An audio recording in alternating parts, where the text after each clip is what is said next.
unprecedented, cruel, and unlawful changes to federal funding by the Trump-Vance administration are ripping up a nationwide network of stable anti-homelessness programs. Tonight in the high cost of homelessness, Mayor Freddie O'Connell is pushing back on a Trump administration plan to radically reduce funding for a program that helped take nearly 1,000 homeless people off of the Nashville streets. Fox 17 News' Hope Salmon is downtown with more on how these cuts would impact Nashville. I'm in front of the gate that leads to Old Tent City, which was a large homeless camp near the river. The city was able to provide permanent housing for those people, but now they might not be able to keep them anymore.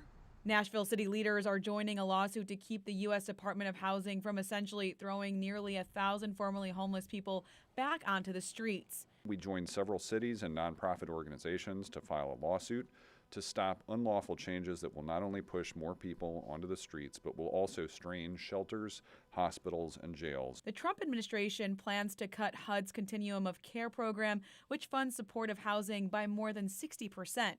Critics say it would impact families, veterans, and survivors of domestic violence. The Trump-Vance administration are ripping up a nationwide network of stable anti-homelessness programs midstream.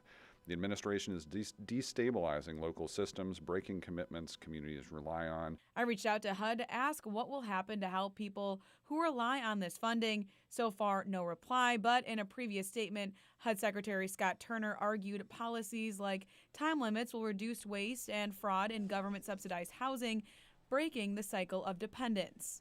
City officials argue the new rules were adopted without congressional approval and could wipe out years of work to reduce homelessness in Nashville. The law that was passed 2 years ago provided for a 2-year funding cycle so that grantees, including the 2 nonprofits represented here today, could rely on a 2-year funding commitment. On behalf of Nashville and other cities, the Public Rights Project is asking the courts to stop the new HUD rules before 2025 funding is finalized. Metro says it's preparing for possible disruptions and hopes that the lawsuit prevents people from losing housing. Reporting in Nashville, I'm Hope Salmon, Fox 17 News, your Code Red station.